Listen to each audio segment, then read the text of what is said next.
Explicite, un podcast de Gewell Studio. Explicite. Merci d'être là. Je m'excuse du retard, des 10 minutes de retard. Et avant de prendre la parole, je voudrais demander à Syrah, qui est assise à ma gauche, d'introduire cette conversation avec un extrait du livre Mère, la puissance de l'armée pacifique de Josepha Raffard.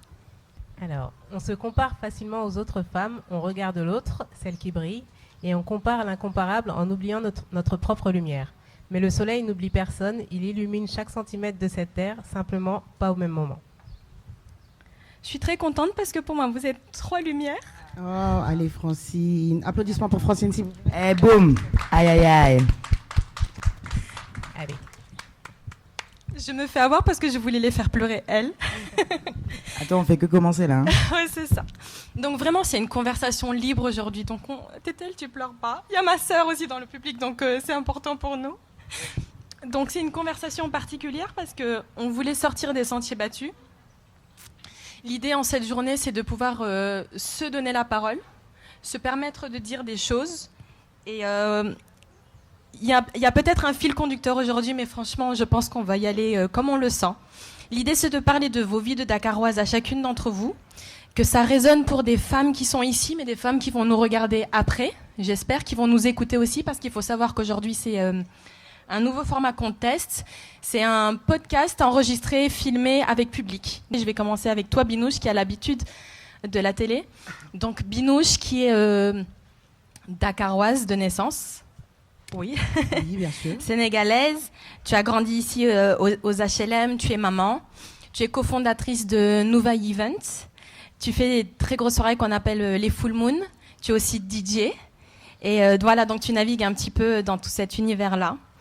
À côté de toi, nous avons Marem, qui est co-directrice chez Tram, où tu fais de l'événementiel. Mais toi, tu es Dakaroise d'adoption parce que tu es arrivée il y a 3 ans. Et tu as grandi à Nîmes, et tu as fait tes armes en France, où tu travailles sur des festivals. Tu as aussi co-fondé un restaurant dans lequel tu faisais de la programmation culturelle, et tu as étudié l'histoire de la mode. Donc tout ça se retrouve aujourd'hui dans ton portrait, et qui tu es aujourd'hui en tant que femme à Dakar. Et tu es assise à côté d'une autre Dakaroise d'adoption, qui est aussi arrivée il y a 3 ans, Syrah Silla, qui a créé Dakar Hoops, tu es une femme du basket. Tu es journaliste de profession, donc tu as fait tes armes entre la France, les États-Unis, l'Asie, et aujourd'hui tu es à Dakar où tu pratiques cette activité de journaliste. Tu es aussi community manager, social media manager, et tu fais des événements comme celui du week-end dernier, un festival de basketball, et les femmes à travers le sport. Je voudrais savoir comment est-ce que Dakar a une influence sur votre vie quotidienne et votre vie professionnelle. Syrah. Bon, déjà, merci de nous recevoir, Francine. C'est un plaisir d'être là avec Binouche et Marem. Comment Dakar influence ma vie sur le professionnel? Bon, étant dans le basket, dans l'événementiel, je me nourris vachement de tout ce qui se passe autour de moi, d'autres événements pour pouvoir, d'autres événements auxquels j'ai pu assister, participer en France notamment, ou aux États-Unis pour pouvoir reproduire. Mais c'est pas une question de reproduire, c'est plus une question d'amener et d'adapter avec le contexte. Dakar, pour moi, c'est une ville qui vibre vachement, qui est hyper... Moi, j'ai passé mes dernières années à Paris, et du coup, je compare un peu les deux. Paris Dakar avec la mer, du coup.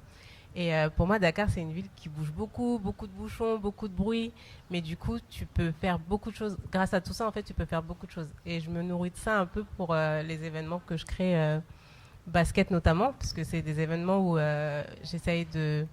Du coup, c'est des événements basket, mais l'idée, c'est vraiment de fédérer toute une communauté, et pas que des pratiquants, aussi des gens qui viennent juste pour kiffer la vibe qu'il y a autour de ces événements-là.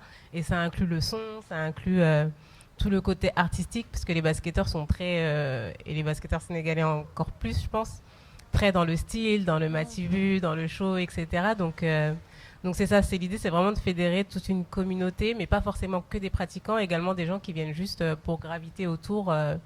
Et voilà. Et Dakar, pour moi, ça m'inspire tout ça. Après, juste pour la correction, entre guillemets, donc je suis Dakar d'adoption, mais je me considère comme du Fouta. Et du coup, je me sens beaucoup plus Foutanké, comme on dit, que Dakaroise. Et pour moi, Dakar, c'est un passage. Je ne me vois pas finir à Dakar. Pour moi, c'est un passage comme Paris, ça l'a été dans ma vie. Je sais qu'il y aura une suite après Dakar, j'espère. Et voilà, mais c'est un passage que j'apprécie énormément et qui m'inspire vraiment dans tout ce que je fais au quotidien, du coup. Tu disais tout à l'heure que Dakar est une ville d'énergie. Et très souvent, on a même du mal peut-être à comprendre toutes les énergies que Dakar nous envoie. Parfois, on va être très stressé. Parfois, on va se dire c'est la meilleure ville de la Terre. Dakar influence le monde pour moi. Toi, Binouche, qui a grandi à Dakar, comment est-ce que cette ville a une résonance dans ton quotidien ? Alors, elle a une résonance dans mon quotidien parce que déjà, c'est une ville où je suis née. C'est une ville où j'ai grandi. C'est une ville qui m'a énormément appris. Et pour moi, je ne peux pas vivre autre part qu'à Dakar. J'ai grandi avec sa culture, avec sa musique, avec ses artistes. J'ai beaucoup voyagé, donc ça m'a permis d'avoir une vue sur l'extérieur. Mais pour moi, Dakar a un potentiel énorme et il me fallait à un moment redonner à Dakar tout ce qu'elle m'a donné, quoi. Ouais. Tout ce que la ville de Dakar m'a donné, c'est très important, d'où le travail que je fais aujourd'hui, où j'essaye de donner à Dakar ce peps-là, de put Dakar on the map. Je vais encore répéter cette phrase parce que c'est très important pour moi qu'on reconnaisse Dakar de par sa culture, sa créativité et par son énergie, quoi. Parce que tu mixes maintenant, depuis 1 ou 2 ans. Oui, cette année je vais fêter 10 ans d'événementiel. Dans l'événementiel, j'ai créé mon entreprise Nouvelle Event avec 2 autres collègues il y a 10 ans maintenant. C'est une sorte d'hommage que je fais à Dakar en lui rendant en fait tout ce qu'elle m'a apporté. Parce que quand tu mixes et quand on te voit mixer, tu représentes nous ce qu'on est aujourd'hui, c'est-à-dire que tu es une ambassadrice de la culture aujourd'hui, de ce monde, tu n'aimes pas ce terme, mais ce monde de la nuit quand même, qui est pas, il faut pas le voir comme quelque chose de négatif. C'est pas quelque chose de négatif forcément, mais je t'ai dit, moi je t'appelle Cathy Ghetto. Tu es DJ, tu organises des soirées qui commencent à minuit. Excusez-moi si c'est pas la nuit, c'est quand? C'est la nightlife. Ça passe en mieux. Anglais, ça passe mieux. Ça passe mieux en anglais. Non, oui, depuis 1 an, je suis DJ. Donc, pour revenir à ce que je disais tout à l'heure, j'ai organisé des événements pendant très longtemps. Et à un moment, en fait, ça commençait à être une espèce de routine parce qu'on s'était vraiment installé dans la culture nightlife dakaroise. Et je n'arrivais plus cet échange-là avec ce que je faisais. Et donc, il m'a fallu, au fait, level up et passer derrière. J'étais devant les platines en train d'organiser, d'installer, de gérer. Et maintenant, je suis passée derrière et je parle au public. Et c'est un autre langage. Et j'adore la musique, donc c'était le bon équilibre et la bonne continuité de tout ce que je faisais déjà et ça marche plutôt bien. Quand on regarde quelqu'un mixer et qu'on danse sur sa musique, il y a aussi toute l'énergie que la personne renvoie. Et effectivement, quand on te voit, je suis sûre et certaine que des personnes t'ont déjà demandé si tu étais sénégalaise. Oui, bien sûr. Déjà, on me prend pour une Cap-Verdienne. Parce que je suis souvent avec des Cap-Verdiens. Je suis très ancrée dans la culture cap-verdienne de par tes fréquentations et ta fréquentations famille et tout ça, exactement. Et oui, et à travers ma musique, à travers ce métier-là, justement, j'essaie de toujours mettre la musique sénégalaise en avant et de toujours me revendiquer en tant que sénégalaise. Donc, je corrige tout le temps. Je vois qu'on me prend pour, je sais pas moi, une antillaise, surtout dans la rue ici, quand on voit mon style et tout ça. Oui, tu es capverdienne? Non, je suis sénégalaise, dakaroise. Je leur parle en wolof très profond pour qu'ils comprennent que, voilà, on peut être dakaroise, femme et avoir un style et avoir un autre style que celui qu'on attend d'une femme sénégalaise. Exactement. Et avoir le courage surtout d'être DJ parce qu'il n'y en a pas beaucoup. Effectivement, c'est une des choses qui m'a motivée parce que je me suis dit c'était un milieu qui est tellement masculin, beaucoup de DJ hommes et je voulais leur montrer qu'il y avait des femmes qui étaient là, qui avaient une bonne culture musicale et qui pouvaient faire bouger les gens et leur faire passer surtout un bon moment. Parce que je sais ce que c'est d'avoir une semaine compliquée, tout ça, et que le week-end, des fois, on a envie de juste s'évader un tout petit peu. Est-ce que c'est difficile pour toi d'être sénégalaise, foncièrement sénégalaise, et de ne pas avoir le style qu'on attend d'une femme sénégalaise, sans offense aucune? C'est que, comme tu dis, on te prend pour tout pour une sénégalaise. Mais pourquoi? Parce qu'on regarde comment tu es habillée, on regarde comment tu te comportes, comment tu es à l'aise, parce que tu es DJ. Comment est-ce que toi, tu le vis au quotidien?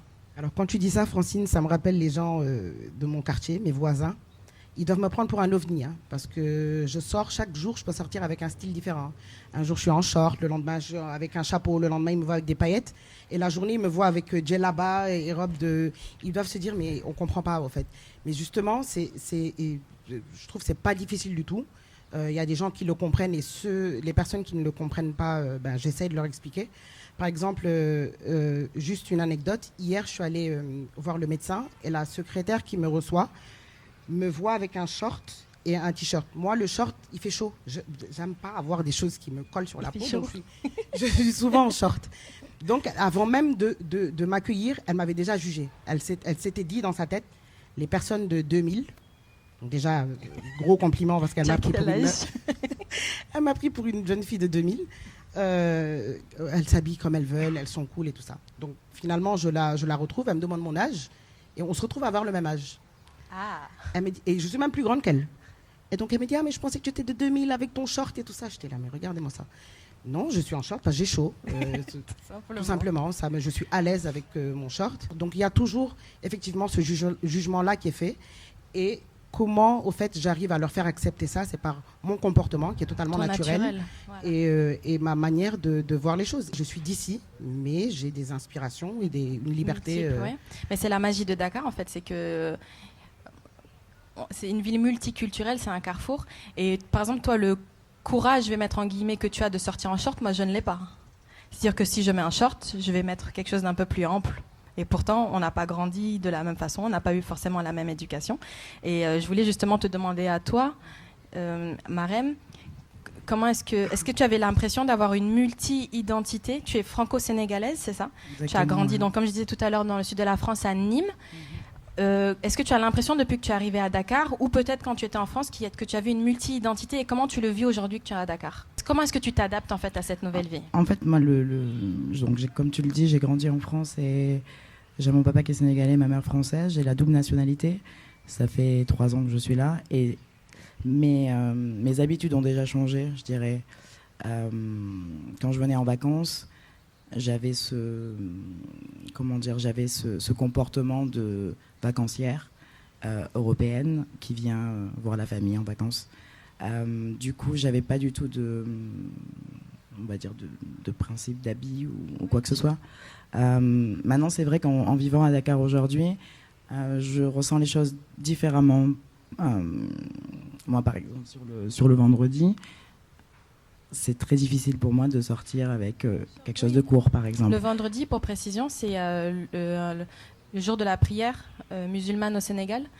Et donc, comme tu dis, on fait attention, je nous inclus, par respect, on fait attention à ne pas mettre le short que mettrait Binouche. Je ne dis pas que tu le mets le vendredi. Non, mais ça, c'est que la nuit. Je les mets tous les jours. Oui. Donc, oui, c'est vrai que mes habitudes ont changé, on va dire. Ou en tout cas, ça fait partie du quotidien. C'est pas quelque chose que, au début, peut-être tu t'efforces de, mais après, il y a des codes que tu captes. Et je pense que vis-à-vis de la famille, de la position, il y a des choses que naturellement tu n'as plus envie de faire. Oui, c'est par respect et puis surtout pour pas offenser, pour pas choquer. Et on peut. Je dis parfois aussi pour provoquer, parce que j'ai la provoque facile. Je pense un peu comme chacune de nous. Je dis, je me suis fait avoir. Genre maintenant je réfléchis. Ok, si je mets ça, est-ce que ça peut choquer? Est-ce que ça peut offenser? Où est-ce que je vais? Et peut-être que sur le trajet, je vais me couvrir un peu plus. Mais une fois arrivé à destination, par exemple aux soirées de Binouche, je vais le vivre différemment. Et du coup, est-ce que tu nous expliques, Marem, cette espèce de décalage qui s'est fait du coup facilement, que tu mets dans ton quotidien de façon facile? Toi, Syrah, qui a aussi grandi à Paris, est-ce que tu as l'impression que la Syrah de France est différente de la Syrah du Sénégal? Je dis plus Dakar puisque... Une citoyenne du monde.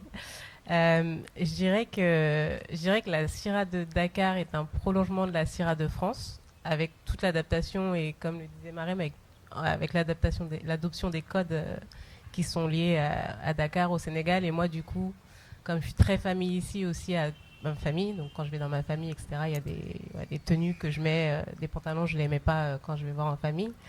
Et le changement,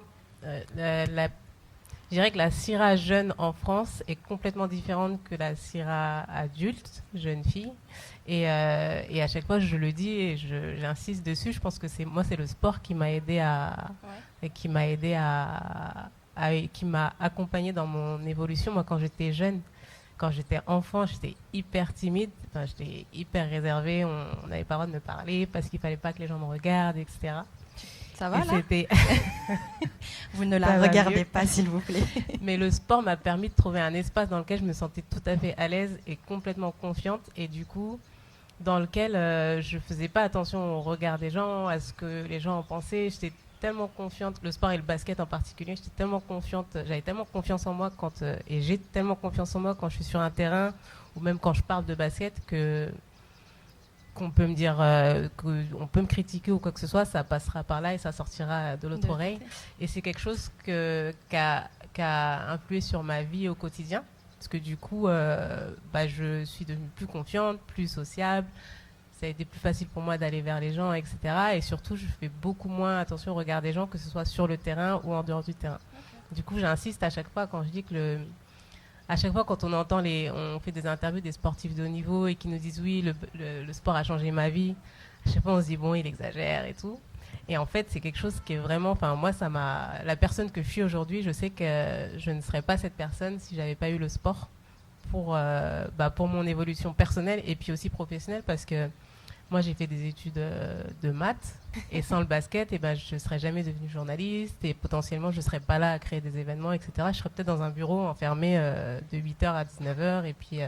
à gagner beaucoup d'argent ou pas ? À gagner beaucoup d'argent, beaucoup plus qu'aujourd'hui, mais à prendre moins de plaisir aussi. Donc, est-ce que l'argent fait le bonheur ? Et justement, moi, je te regardais sur ton compte Instagram où tu es très active, The Lady Hoop, si vous voulez prendre des notes avec vos petits crayons que j'ai bien taillés. Et je te suis depuis un moment, je ne t'avais jamais rencontré. Et très récemment, je t'ai vu voyager avec ta fille de plus en plus. Et j'ai trouvé ça trop cool. Et je me suis dit... Tu m'as donné envie, en fait, pas d'avoir un enfant. Hein. Mais je me suis dit, si demain, moi, j'ai un enfant, je veux être comme elle. Et je la connaissais pas. J'ai dit, moi, je veux être comme elle parce que elle l'a sur le dos, elle l'a dans les bras, et elle travaille, et elle voyage. Et je me dis, mais en fait, c'est possible. En fait, comment on fait pour composer quand on a un enfant ? Parce que très souvent, on se met des freins. On se dit, bon, pour ma carrière, peut-être qu'il ne faut pas que j'en ai, ou je vais en avoir très tôt et je vais les enchaîner, comme ça ensuite je reprends. Et quand je te voyais, je disais, mais en fait, j'allais dire un mot, pas un joli mot, mais on s'en fout en fait. Comment est-ce qu'elle fait ? Et peut-être que c'est absolument pas ça, mais je voulais te dire que moi, tu m'as inspirée à me dire, c'est possible. Moi aussi, je veux voyager avec mon bébé dans le dos et faire rêver les gens. Mais je voulais savoir si tu avais quand même eu à... Comment est-ce que tu organises cette vie de maman ? Comment tu es maman et tu fais des événements et tu vas filmer la NBA et comment tu fais ? Quand j'ai eu ma fille, donc quand j'étais enceinte, tout le monde me disait oui, tu vas arrêter de voyager, tu vas arrêter de faire ça, etc. Et moi, je sais que je suis quelqu'un d'assez actif. J'aime beaucoup travailler. Même quand je fais rien, j'essaie toujours de faire quelque chose. Et je savais au plus profond de moi que avoir ma fille m'empêcherait pas de continuer à faire ce que j'ai toujours fait, donc voyager pour le travail ou voyager pour le plaisir, de participer à des événements, etc. Après, je savais que je m'adapterais. Le rythme serait peut-être moins soutenu, mais j'étais persuadée au fond de moi que ça changerait pas. Et j'ai la chance, ou en tout cas, Dieu m'a donné la chance d'avoir une fille qui est hyper cool. Ouais, donc, quand on voyage, elle pleure pas. Bon, maintenant, elle a l'habitude de voyager, donc il n'y a aucun souci. Quand on est dans les événements, etc., elle est hyper... elle comprend maintenant. Elle comprend, elle me suit, et je l'emmène depuis qu'on est petite. Et je pense que ça a été vraiment facile. Je sais, ma sœur a des enfants, je l'ai vu voyager avec ses filles, et c'était pas faisable. Et pour moi, ça a été hyper facile. Et après, je me dis, c'est peut-être la façon dont je fais les choses qui a rendu aussi les choses, le truc plus facile. Il ne faut pas se laisser manger, en fait. Il faut aussi imposer sa façon. Est-ce que tu aurais pu, tu es installée ici, mais est-ce que tu aurais pu vivre cette vie-là depuis Paris ? Non, je pense pas. Il y a aussi ça. Moi, je suis tombée enceinte, j'étais encore sur Paris. Je suis venue m'installer au Sénégal, j'étais enceinte. Et je pense que la vie que j'ai aujourd'hui, j'aurais pas pu la vivre à Paris. Parce qu'aujourd'hui, il y a, tu sais l'expression qui dit, pour élever un enfant, il faut un village ? Oui. Et ben, ce village-là, ici, je l'ai. Et à Paris, je sais que je ne l'aurais pas eu. Même si j'ai ma mère qui est en France, j'ai des amis, etc. Le contexte à Paris fait que tout ce que je fais ici, donc ici, j'ai ma cousine qui vit avec moi, qui s'occupe de ma fille. J'ai plein de cousins, cousines qui sont à Dakar tous les week-ends, qui viennent squatter parce que c'est cool d'être chez moi, qui s'occupent de ma fille. Dès que je vais au village, quand je vais au village, je ne la vois pas, ma fille. Elle est avec ses cousins, cousines, etc. Et tout le support système qu'on a ici quand on est mère, quand on est femme, quand on est être, je sais à 100%, je suis persuadée que je l'aurais pas eu à Paris. Donc c'est aussi une chance que c'est aussi quelque chose qui fait que ma vie de maman a été facilitée. Je pense qu'à Paris vraiment ça aurait été différent. Et il y a autre chose sur lequel qui n'aurait pas été possible à Paris, en tout cas qui l'est ici, qui n'aurait pas forcément été le cas. C'est pas parce qu'on est au Sénégal, mais en tout cas, je sais que j'ai un patron très conciliant, qui est musulman, du coup, qui croit beaucoup en la famille, sur au fait que la femme, l'importance de la famille dans l'éducation. Voilà, dans l'éducation. Et du coup, quand j'avais des déplacements professionnels à faire et que je disais, moi j'emmène ma fille, et il n'y avait aucun souci. Il n'y a jamais eu aucun souci. Pour lui, c'était logique. C'était logique. Ah oui. Et c'est quelque chose qu'en France, je suis allée au Rwanda pendant 2 semaines avec ma fille. On allait aux réunions avec ma fille, ça ne l'a pas dérangé. Et c'est quelque chose en France. Tu penses que ça n'aurait pas été possible? En France, déjà, quand tu es enceinte, tu as un problème. Donc, écoute, on va envoyer nos CV à ton patron. Tu disais que ce village-là, c'est important et que c'est vrai que très souvent, en tout cas, non, pas très souvent, j'exagère. C'est mon côté dramatique, mais on peut entendre ici parfois tout le monde se mêle de ma vie, tout le monde me dit quoi faire, pourquoi ma tante elle me dit ci, mon oncle il me dit ça.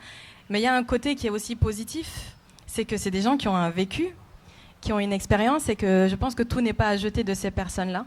Et effectivement, je pense que nos chances d'avoir, quand on a grandi ici, c'est d'avoir cette plus-value-là, ce village qui nous a élevés. Par exemple, je vous disais, ma sœur est dans le public avec vous. J'ai été élevée par elle, mais par tout un village aussi.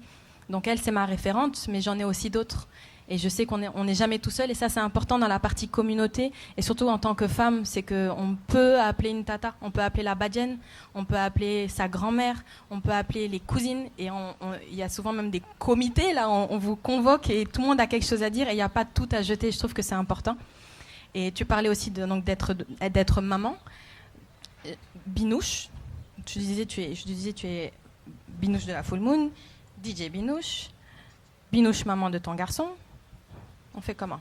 Comment ça se passe?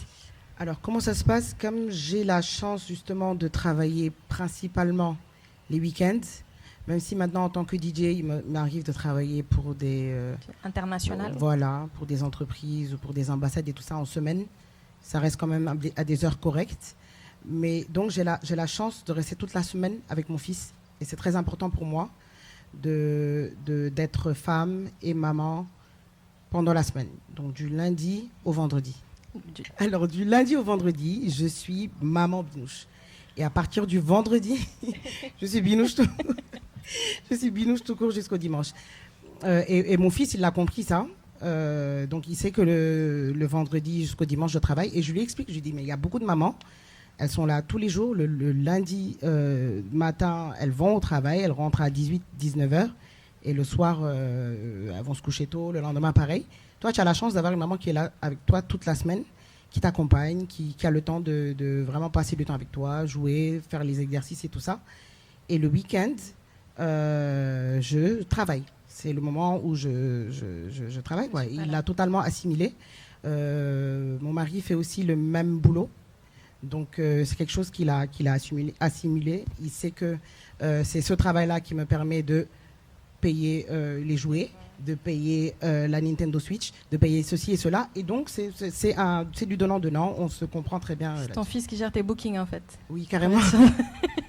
On va être sûr d'avoir les cadeaux. Du coup, c'est marrant, vous êtes... moi, j'aime bien ces deux mamans hyper actives. En fait, je pense que les enfants s'adaptent à ce qu'on est, en fait. On transmet ce qu'on est. Du coup, très, très tôt, il faut leur dire, quoi. Oui. Il faut les habituer très... Non, moi je prends des notes, hein. Je retiens, on sait jamais. Non, j'aime bien parce que, ouais, comme je disais, vous êtes deux mamans hyper actives et puis deux femmes hyper actives. Et puis vous êtes aussi maman et j'entends pas ce discours de je dois faire un choix. Et du coup, moi, la prochaine question, c'est pour toi, Marème. C'est est-ce que tu as l'impression, et là je vais sur un autre sujet peut-être un peu délicat pour certaines, c'est est-ce que toi, en tant que métisse ici, tu as l'impression que on n'attend pas de toi que tu sois maman? Ah. Très bonne question. Je pense que dans nos sociétés, on attend de toute façon d'une femme qu'elle ait des enfants, que ce soit ici ou ailleurs. Moi, je dirais que j'ai la chance de ce côté-là d'avoir aucune pression familiale de mon père, qui est sénégalais, de ma mère, de la famille ici. Et je pense que c'est parce que je suis née en France aussi et que je suis venue après. Après, tout dépend. Moi, c'est vrai que j'aime bien une phrase de dire que j'ai beaucoup d'ambition, mais le jour où j'aurai mon premier enfant, j'aurai réussi ma vie. C'est une volonté. Après, c'est un choix aussi. Le fait d'avoir progressé, on va dire, professionnellement et de ne pas avoir non plus eu pour le moment des enfants. C'est ce qui a fait aussi un départ ici sur mes 30 ans. Et un déclic d'avoir envie avoir l'impression qu'il fallait être ailleurs. Ouais. Voilà. Et puis après, voilà, je pense que les choses se construisent petit à petit. Mais c'est sûr que des exemples comme Syrah, comme Binouche et comme tant d'autres qui nous entourent sont très importantes. Et je pense que c'est des chemins que les patrons, les directeurs, les hommes comme les femmes doivent intégrer. On ne peut pas créer une société en voulant tous des enfants ou en tout cas en vivant en communauté sans positionner la femme avec son enfant dans son métier.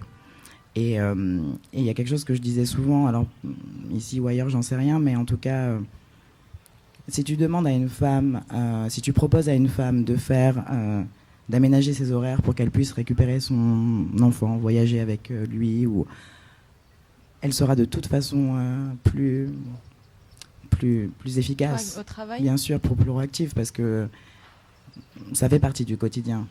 C'est une impression que vous avez aussi. Vous pouvez prendre des notes, de vous poser des questions, vous les reposer à la maison, les hommes et les femmes. Est-ce que vous pensez que de considérer la femme pas que comme un élément de travail, mais de se dire demain elle aura un enfant, ah mon Dieu, ça va nous ralentir, on va devoir prendre quelqu'un qui la remplace, plutôt de dire comment est-ce que j'adapte le temps de travail et comment je fais en sorte qu'elle soit à l'aise au travail pour s'organiser et être aussi efficace, pas plus efficace en mettre une pression particulière, c'est quelque chose de... C'est la façon de gérer son temps et sa vie.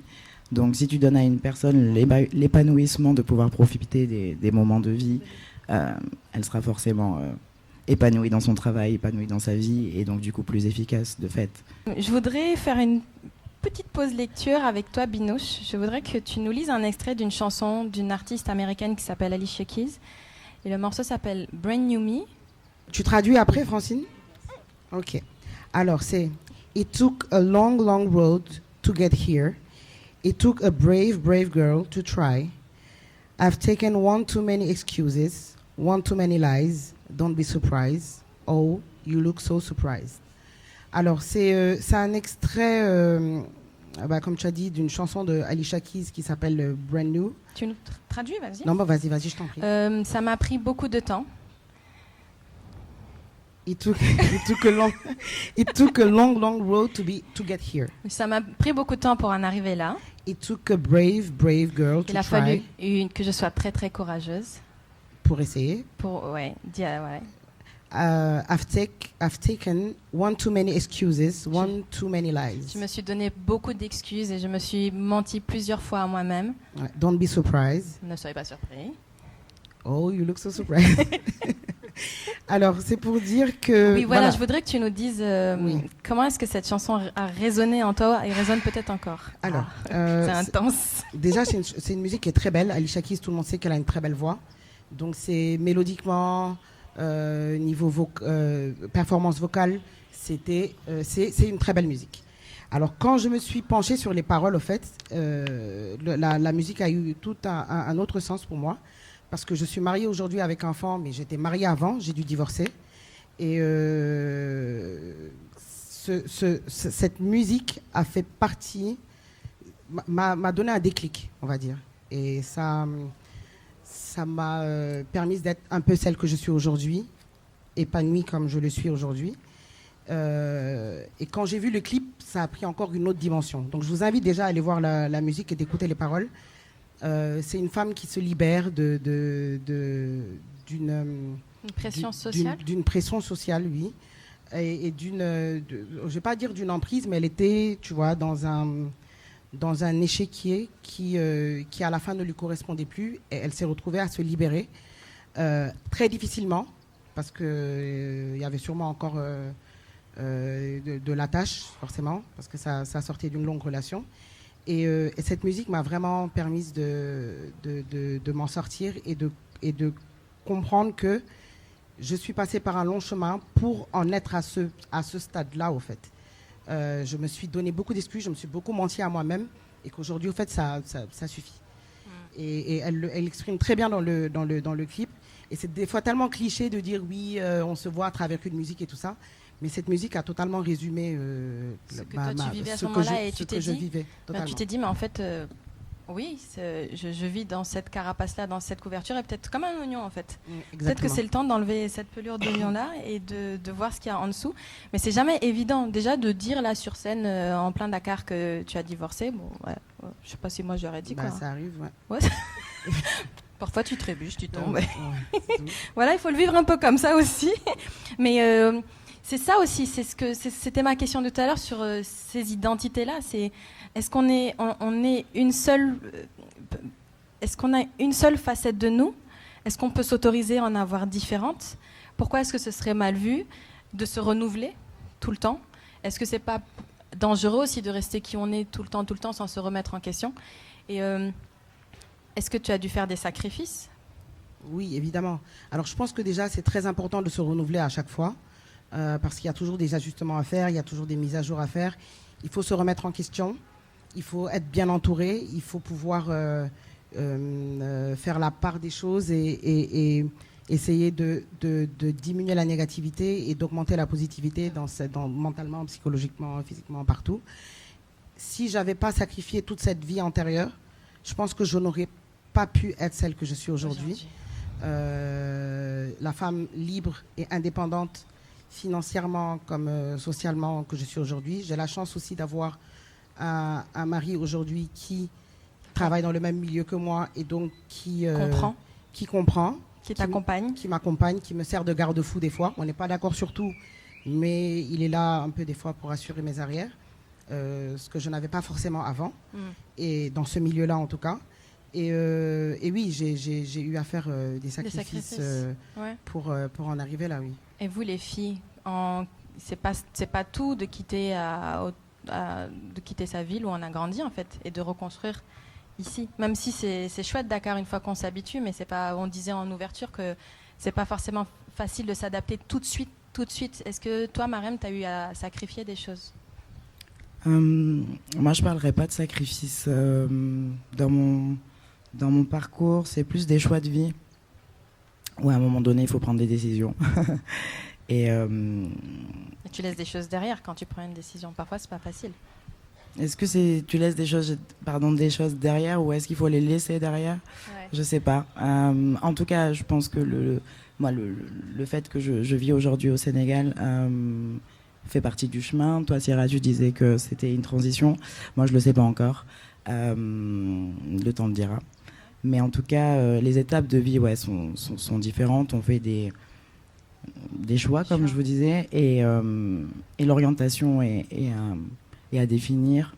Est-ce que tu penses qu'en tant que femme, tu fais des choix, on nous impose de faire plus de choix qu'un homme devrait faire? Oh. Tu peux dire, hein. Si c'est non, c'est non. Je pense qu'en tant que femme, de toute façon, le regard est beaucoup plus critique. Le regard des gens sur... Oui, il y a une position de la femme, mais je parlerai d'ici comme ce que j'ai pu vivre en France. Le jugement est incessant je dirais. C'est-à-dire qu'il y a des comportements, même dans le milieu professionnel, il y a des moments où il peut y avoir des rencontres où on va forcément faire un commentaire sur ta tenue, sur la façon dont tu es positionné, voilà. On fera pas forcément, on fera pas ça forcément avec des hommes, je pense, et c'est ce qui me dérange, je dirais. Ouais. Pourquoi ? Pourquoi ? Pourquoi ? On n'est pas là pour ça. Pourquoi ? Je ramasse les feuilles tout à l'heure. Pourquoi ? Syrah, je voudrais aussi te poser cette question-là. Peut-être pas sur le fait d'être venue, mais sur ta vie en général. Est-ce que tu penses que pour arriver là où tu es aujourd'hui, tu as dû faire des sacrifices dans ta vie ? Ouais. Alors moi, comme Marème, j'appelle pas ça des sacrifices parce que j'ai pas du tout de regrets sur tout ce que j'ai fait. C'est plus et c'est pas forcément des choix, c'est plus des décisions que j'ai eu à prendre. Parce que clairement, je sais que, par exemple, moi, je voulais beaucoup d'enfants quand j'étais plus jeune. Je voulais 6 enfants. J'ai commencé il y a 2 ans. Du coup, c'est compliqué. Tu es courageuse, hein, Syrah. Mais elle te dit qu'elle a un village pour élever les enfants. On peut faire 7 même. Non, mais je voulais 6 enfants et tu vois, mon entourage le savait et on me disait, mais si tu continues de voyager et si tu continues avec ton basket, etc., tu pourras pas avoir tes 6 enfants. Sauf qu'à ce moment-là, j'étais pas dans la situation, j'étais pas mariée, j'avais pas de... En fait, on voulait me faire anticiper des situations qui n'existaient pas à ce moment-là, en fait. Au cas où. Donc, du coup, on voulait que je sacrifie ce que je faisais pour une situation qui peut-être ne serait même jamais arrivée. Peut-être que si j'avais, même sans jouer au basket, peut-être qu'aujourd'hui je serais là à avoir un enfant seulement aussi à 40 ans. Du coup, c'est plus des décisions que j'ai prises qui m'ont pas empêché de faire ce que je voulais, mais qui auraient peut-être changé, qui ont changé ma trajectoire clairement. Après, clairement, c'est pas des regrets du tout, parce que comme je disais tout à l'heure, la personne que je suis aujourd'hui, c'est aussi grâce à tout ce que j'ai, à tout le cheminement et toute l'évolution. Et si ça m'a pris 10 ans pour tu vois, être aujourd'hui pas accomplie, parce que je ne considère pas que je suis complètement accomplie, mais pour être celle que je suis, et ben ces 10 ans-là, il les fallait. Et s'il a fallu que j'ai mon premier enfant il y a 1 an, c'est que c'est comme ça. Et moi, c'est plus vraiment des décisions de vie. Tu sais, quand tu te retrouves à une croisée de chemin, tu dois choisir le chemin A ou B. Mais rien ne t'empêche de retrouver après ce que tu voulais. C'est juste que tu as pris une autre trajectoire. Et moi, ce qui me gênait plus, en tout cas dans ce que je faisais, parce que ma mère, clairement, n'était pas hyper fan du fait que... Dis, c'est quoi ton hobby, là ? Que j'ai laissé l'école d'ingénieur pour du basket. Et du coup, c'est plus les chemins qu'on voulait me faire prendre, mais des chemins qui n'existaient pas encore, en fait. Et donc, c'est pour ça que j'appelle pas ça forcément des sacrifices. C'est plus des... Comme un choix de vie, des décisions, ouais. Et pour rebondir sur ce que Marème disait sur le jugement, moi, quand j'étais... donc, j'ai jamais vraiment fait attention, et je pense que c'est une qualité à ce que les gens disaient. Mais là où je me suis rendu compte que les gens jugeaient vraiment tout le temps, c'est quand je suis devenue mère, et qu'on m'a dit, mais pourquoi tu l'allaites encore, mais pourquoi tu la rases pas, et que tout le monde se mêlait de tout ce que je faisais en fait avec tu voulais un village pour l'élever. Non, mais même des gens que tu connais pas et qui tu les croises dans la rue, et qui ont un avis sur ce que tu vis au quotidien en fait. Et surtout, ils ont un avis sur ce que tu vis, alors que dans 2 minutes, t'existeras plus pour eux en fait. Et je sais pas si les gens se rendent compte du mal que ça peut faire en fait, que tu donnes ton avis à quelqu'un que tu connais ni d'Ève ni d'Adam, et surtout que tu vas pas revoir. Donc toi, ça va rien changer à ta vie, mais la personne à qui t'as parlé, elle part avec ça, et surtout tu sais pas comment elle prend ça, tu sais pas ce qu'elle va en faire, et tu sais pas à quel point ça a pu la blesser. Peut-être qu'elle était quand on est mère et qu'on dort pas et qu'on est hyper fatigué, peut-être qu'elle était dans un mauvais mood, et que du coup tu sais pas comment vont interpréter les choses, comment les gens vont interpréter ça. Et du coup, moi, c'est vraiment le truc du jugement incessant. C'est épuisant. C'est épuisant, ouais. Parce que tu dis que que tu t'en préoccupes pas, mais c'était pas non plus insensible, c'est-à-dire qu'on finit par se... Eh ben, je m'en préoccupe pas. J'arrive quand même à... je trouve ça épuisant parce que j'en prends beaucoup plus sur ces 2 dernières années. Après, tu as aussi les jugements des proches qui sont plus impactants et plus importants, parce que ça reste tes proches. Pour le coup, tu les vois plus souvent. Et surtout maintenant que je suis au Sénégal. Donc, je disais que voilà, j'avais un village, mais du coup, il y a les conséquences qui vont avec. Oui. Donc tu es en famille souvent, tu es en belle famille souvent aussi. Et voilà, tu as des critiques de personnes qui vivent pas ton quotidien, qui savent pas pourquoi tu allaites ton enfant pour tout le temps, pourquoi tu n'as pas un deuxième enfant un an après avoir eu ton premier enfant, et qui se permettent quand même d'émettre un jugement ou même une critique ou même juste une remarque.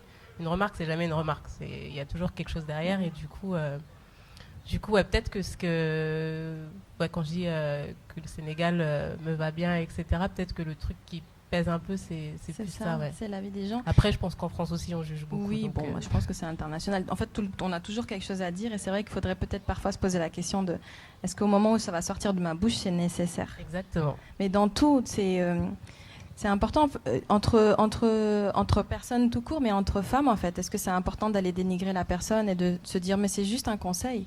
Non, tu sais très bien que parfois c'est juste un conseil, ça peut mettre mal à l'aise la personne, et cette personne va revoir intégralement qui elle est, ou ce genre de choses. C'est pour ça que je vous trouve impressionnantes toutes les trois, c'est que vous avez des parcours de vie qui sont différents. On pourrait se dire en les regardant, tout simplement en les regardant, Syrah, Binouche, c'est pareil. Marème et moi, c'est pareil. Alors que j'ai plus de liens avec Binouche parce qu'on a grandi ici, et que peut-être que vous allez avoir plus d'atomes crochus parce que vous avez grandi en France. Donc finalement, on sait jamais vraiment qui est en face de nous, et c'est hyper cool. Et tu disais plein de trucs intéressants. Je voulais pas te couper.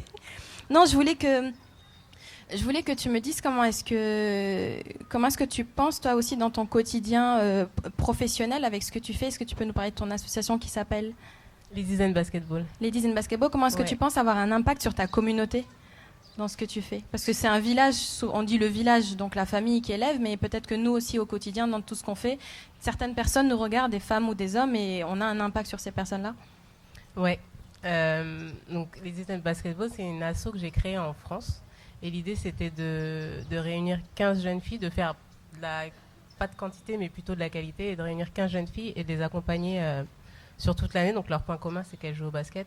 Et l'idée, c'était de l'accompagner donc, sur leur pratique du basket, mais aussi les accompagner sur leur prise de conscience, de leur ouvrir le champ des possibles. Donc, la particularité, donc leur point commun, c'était qu'elles faisaient du basket, mais aussi elles viennent de quartiers qui sont dits quartiers prioritaires, zones prioritaires à Paris. Et en gros, c'est les zones les plus populaires. Donc l'idée, c'était vraiment qu'elles puissent avoir accès à ce dont tout le monde a accès, sauf elles. Parce que les parents n'ont pas le temps de les emmener dans des musées ou faire certaines activités. Parce qu'avec l'école, quand on est dans une école du 19e arrondissement, tu ne fais pas la même chose qu'une école du 15e arrondissement, qui est un peu plus huppé. Et du coup, le but avec l'asso, c'était vraiment de les aider à prendre confiance en elles, de travailler sur l'estime de soi, de travailler vraiment sur le développement personnel. Et ça vient de ce que moi j'ai vécu en fait. Quand je dis que le sport m'a aidé à m'affirmer, à prendre position sur plein de choses, à prendre conscience de plein de choses, et ben je me dis que si ça m'a aidé moi, ça aidera forcément d'autres jeunes filles. Et j'ai des filles qui sont venues me voir, qui m'ont dit, la dernière fois, je parlais avec une jeune fille qui était en école de journalisme, et elle me dit moi j'ai voulu être journaliste parce que je t'ai vu. Et moi quand j'étais plus jeune, je n'avais jamais vu de journaliste noir, donc à aucun moment je me disais je serais journaliste noir, parce qu'en fait moi j'estime que s'il y a un truc que tu vois pas, que tu te représentes pas, et tu peux pas penser l'envisager pour toi. Et du coup moi j'ai jamais envisagé être journaliste parce que j'avais jamais vu de femme noire journaliste, donc pour moi ça existait pas, tu vois. Et je le suis devenue parce que le travail, parce que les compétences, etc. Et du coup, ce que je veux, c'est qu'une jeune fille noire qui grandit en France dans le 18e arrondissement, elle puisse, quand tu lui demandes ce qu'elle veut faire et c'est quoi son rêve, qu'elle puisse dire moi je veux être la plus grande femme journaliste sportive, tu vois.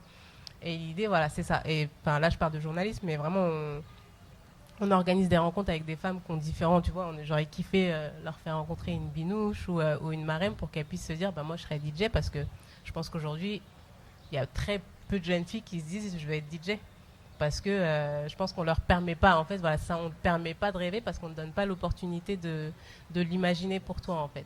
Et ça, c'est le but de l'association, c'est vraiment de... C'est top, c'est trop bien. Après, je peux aussi entendre les parents qui disent t'es sûr tu veux pas faire ingénieur, mais DJ tu vas faire comment, tu vois, ça je peux l'entendre, mais c'est bien de faire rêver. Et peut-être que vous pourriez noter les personnes qui vous ont inspiré quand vous étiez plus jeune ou qui vous inspirent encore sur les petites notes que je vous ai données, et voir qui vous inspirait plus jeune et aujourd'hui qu'est-ce que vous faites. Et Binouche, toi tu as déjà des gens qui t'ont dit je t'ai vu mixer, je veux mixer? Oui, plusieurs fois. Non mais tu es quelqu'un, hein. Plusieurs fois, ouais. Plusieurs fois. J'ai une fille, elle habite à Rufisque. Donc, elle est jeune, donc des fois, elle sort rarement. Mais à chaque fois qu'elle sort à mes événements, elle est venue 1-2 fois me voir avant que je connaisse vraiment son nom et qu'elle vienne vraiment se présenter à moi. Et elle me disait, mais tu es DJ? Et je lui dis, oui. Elle me dit, mais c'est toi qui appuies sur les touches et tout ça. J'ai dit, mais tu vois pas, je suis en train d'appuyer sur les touches. Tu n'as pas mis play? Elle me dit, mais ça dérange personne, genre ta famille, tout le monde. Et elle posait énormément de questions. À un moment, ça m'a un peu agacée, mais je me disais que c'est parce que elle est dans un milieu social où être DJ, déjà, c'est des hommes qui le font. C'est pas des femmes, donc c'était surréaliste déjà de me voir moi en tant que femme. Elle m'a dit oui, j'ai toujours aimé être DJ et tout ça. J'ai dit mais tu devrais essayer, hein, si tu as le sens de la mesure et que tu aimes la musique, ça devrait être simple. Et oui, non, j'ai eu plusieurs fois des jeunes filles qui sont venues me voir en me disant oui, j'ai toujours voulu faire ça, mais je pense qu'elles n'ont pas osé parce que ça reste un milieu très masculin et donc elles ne se projettent pas forcément dans ce milieu-là. En tout cas au Sénégal, parce qu'on sait que en Europe et voilà. Oui, mais même je pense que ça peut être pareil de l'autre côté, mais c'est vrai que c'est intéressant déjà qu'elle quitte Rufisque qu'on peut venir à Dakar. C'est bien. Non, je trouve ça cool. Et est-ce que, toi Mariam, est-ce que tu vois, on parle de jeunes filles qui ont regardé ces dames-là faire et qui se disent peut-être que moi aussi je peux. Est-ce que c'était qui la petite Mariam et elle regardait qui? Elle avait envie de devenir qui?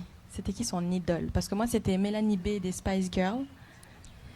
À un moment, c'était Hélène d'Hélène et les garçons. Après, j'ai compris qu'il y avait un problème. J'aime pas que vous souffliez, madame. Chacun ses références, ok? Après, ça a été Mélanie B, ok, les Spice Girls. Après, ça a été Alicia Keys, ça a été Kélis. Donc, des personnes qui me ressemblaient. Mais j'en ai jamais eu conscience, en fait.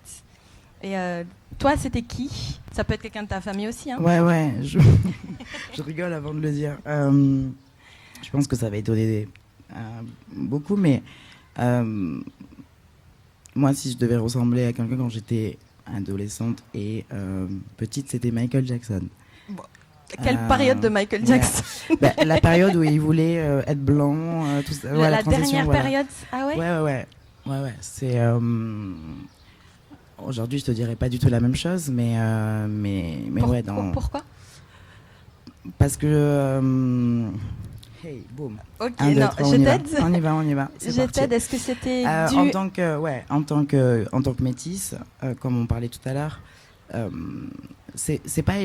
En tout cas, j'ai trouvé pas ça évident de grandir en France. Là-bas, t'es noir, ici, t'es tout bab, pour faire rapide. Et dans tout ça, tu essayes de t'intégrer. Tu vois, par exemple, aujourd'hui, moi, j'aime m'habiller. C'est un truc qui fait partie de mon quotidien. Mais au début, j'ai commencé à m'habiller parce que je partais du principe que mon amie, ma voisine, était déjà là. Donc, il fallait que je fasse beaucoup plus pour être au même niveau. Et du coup, les choses se calibrent petit à petit. Il faut de la patience. et puis on y arrive petit à petit, ouais. En fait, tu t'identifiais à une personne qui elle-même avait eu des difficultés avec son identité corporelle, en fait. Donc tu nous dis, je traduis pour toi, que ça n'a pas été évident de grandir en tant que métisse dans la ville dans laquelle tu as grandi. Et qu'aujourd'hui, depuis que tu es à Dakar, tu t'identifies, tu es finalement un peu plus ancré, que tu vis ton métissage, le fait que tu sois une femme noire pour certains, une femme blanche pour d'autres, à ta façon, et que finalement, c'est ce que les gens pensent de toi et les cases dans lesquelles ils te mettent, ça les regarde. Un petit peu comme toi, Syrah, quand tu étais plus jeune et que tu n'étais pas encore maman, ou toi, Binouche, quand tu es DJ. Après, tu sais, ça me fait penser à une anecdote qui permet de peut-être comprendre ce que j'essaye d'exprimer. La première fois que je suis allée à Londres rendre visite à de la famille, Je me rappellerai toujours. Je sors du métro et il y a une énorme publicité télévision. Et je vois le journal télévisé avec une femme voilée. Et je me rappelle m'être dit, waouh, c'est possible. Ah ouais, on peut, comme ça. Et après, le souci, c'est que c'est toujours, de toute façon, c'est toujours l'autre, hein, mais à quoi il te renvoie. Pour moi, en fait, la difficulté, c'était le fait à mon sens, on ne considérait pas l'un de mes deux parents. Quand tu me disais plutôt, mais tu vois, je fais des lapsus encore, il faut encore travailler. On est en chemin. Quand tu disais, là-bas, tu es noire, tu ne considérais pas ma mère. Quand tu disais, tu es blanche, c'était l'inverse. Et ce que je trouve intéressant, et le pourquoi aussi je te remercie d'avoir ce panel, c'est le fait de pouvoir passer ce message de... Ça prend du temps, mais tout ce qui est important, c'est toi. Toi, en fait, à quel moment tu te positionnes? Aujourd'hui, tu me dis noir ou blanc? Barne, c'est toi qui lis, ça t'appartient. C'est comme ce qu'a dit Binouche tout à l'heure, ça lui a pris du temps, la citation d'Aïcha Akiz, mais finalement ce qui est important c'est ce que toi tu es. Et je souligne ce que vous dites toutes les trois depuis tout à l'heure, c'est que c'est important les représentations. C'est important ce que vous dites à vous déjà, ce que vous dites aux gens qui vous entourent, les plus petits, les plus grands, les conversations que vous avez, les références que vous leur donnez, les lectures qu'ils ont, les films qu'ils regardent, les encouragements, moi, c'est mon message personnel en fait. C'est vraiment continuer à être le village pour les plus petits et les plus petites qui vous regardent constamment. Et tu nous as parlé de ta petite toi, Syrah. Qu'est-ce que tu dirais à la petite Syrah si elle te regardait aujourd'hui? Est-ce que vous pourriez écrire sur votre petit carnet, votre petite note, ce que vous diriez à votre petit vous? Je lui dirais un truc que Marème m'a dit tout à l'heure. Elle a dit ça va et ça ira mieux. Et la petite moi, je lui dirais que tout passe, même quand c'est difficile. Et surtout, je lui dirais qu'il y a une place pour tout le monde. Parce que vraiment, quand j'étais plus jeune, je pensais vraiment qu'il n'y avait pas de monde pour les gens timides, tu vois. Qu'on allait nous effacer, qu'on allait nous mettre sur une autre planète ou quoi. Et vraiment, ouais, je dirais ça, qu'il y a de la place pour tout le monde, et que tout passe. Tout passe, c'est beau. C'est joli, tu vois. Je suis sûre qu'elle avait prévu autre chose et puis tu l'as inspiré encore autre chose. Non, mais tout à l'heure, on a parlé et ça t'a parlé aussi, c'est bien. Binouche, tu voudrais dire quelque chose à ta petite toi? Est-ce que ta petite toi serait fière de toi? Oui, totalement. Parce que je pense qu'elle a fait un long chemin. Je lui dirais sûrement de plus penser à elle, d'être moins altruiste, parce que je pense que beaucoup d'altruisme a fait que le chemin a été beaucoup plus long et beaucoup plus difficile. D'accepter les choix qu'elle a eu à faire et voilà, juste d'accepter que la vie est un cycle. Il y a des mauvaises périodes et il y a des périodes plus heureuses. Et voilà, d'accepter sa différence, son originalité, parce que je pense que ça, c'est quelque chose que j'ai vraiment réellement vécu dans ma famille. Je suis différente de mes sœurs et de ma famille en général, tout en gardant une souche très ancrée dans ce qu'on t'a inculqué. Exactement, musulmane et sénégalaise. Et tout simplement d'accepter sa différence et de plus penser à soi-même, de plus s'écouter. Parce que je ne me suis pas assez écoutée. J'aurais dû m'écouter beaucoup plus tôt. C'est important de faire confiance à son instinct. On l'efface souvent quand on grandit. Exactement. Et souvent, on se rend compte qu'en fait, on aurait dû s'écouter. On se dit très souvent, je savais. Avant de conclure, je voudrais, s'il te plaît, Marème, que tu me lises une phrase qui, toi, t'inspire. Et c'est une citation de Gabriel Garcia Marquez. Tu la connais par cœur? Ouais. Ça, c'est ma phrase. On ne se souviendra jamais de toi pour tes pensées secrètes. Personne ne se souviendra jamais de toi pour tes pensées secrètes. Qu'est-ce que ça veut bien pouvoir dire? Qu'est-ce que ça signifie pour toi? Déjà, je conseille à tous. J'ai été censurée, mais ça c'est normal. Mais le texte, Je vous explique. Je demande à Marème de me lire. Non, je demande à Marème de me lire une citation. Elle me sort une double page comme ça. J'ai dit non, Marème, c'est pas récitation aujourd'hui. Et là, je fais un petit clin d'œil à mes collègues Fanny et Riyad qui sont là de tram. Où voilà, même pour ça, la synthèse, c'est compliqué. Qu'est-ce que ça veut dire? On ne se souviendra jamais de toi pour tes pensées secrètes. Ouais, je vous conseille beaucoup de lire ce texte. C'est une lettre de Gabriel Garcia Marquez qu'il a écrite à ses amis sur son lit de mort. Il était atteint d'un cancer lymphatique. Et je voulais conclure plus joyeusement que ça. Hein. Non, mais c'est hyper important. C'est hyper important. Il ne faut pas avoir peur de ça. De ouf. On ne se souviendra jamais de toi pour tes pensées secrètes. Pour moi, ça résume aussi cette journée. Merci d'ailleurs Francine. Merci Gay-Well Studio, LIF, tout le monde. Il est important de porter la voix. Ma cousine tout à l'heure m'a dit... continuons, belle fête des droits de la femme, et continuons à porter tout ce que nos aînés, tout ce que nos ancêtres ont fait. Et à mon sens, cette responsabilité passe par la parole, par la bienveillance, par l'honnêteté, par la loyauté. Et je vais m'arrêter là.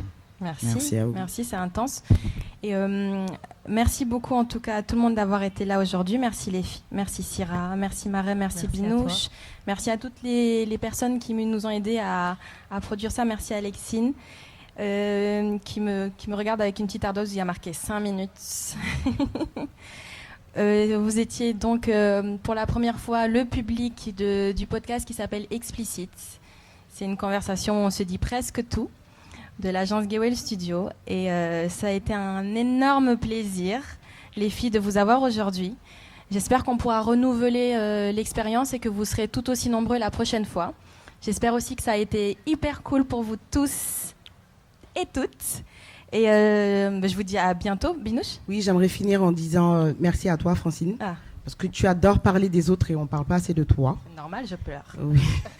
Mais voilà, on tient à te dire merci aussi pour la personne que tu es. Tu es une personne très sensible et très vraie, très passionnée. Et on est toujours très content de t'accompagner dans tes projets. Et continue comme ça, le meilleur est à venir. Et tu es une femme très brave, très courageuse, très drôle. Tu devrais faire du stand-up, on gagnerait beaucoup d'argent. Mais voilà, je tiens à te dire bravo aussi pour tous les projets que tu fais, que tu mets en œuvre, auxquels tu crois. Et on t'accompagnera toujours s'il le faut. Et puis voilà, bravo à elle aussi. Merci beaucoup. Bravo. À la prochaine. Applaudissez-vous, merci. Explicite, un podcast de Gay-Well Studio. Explicite.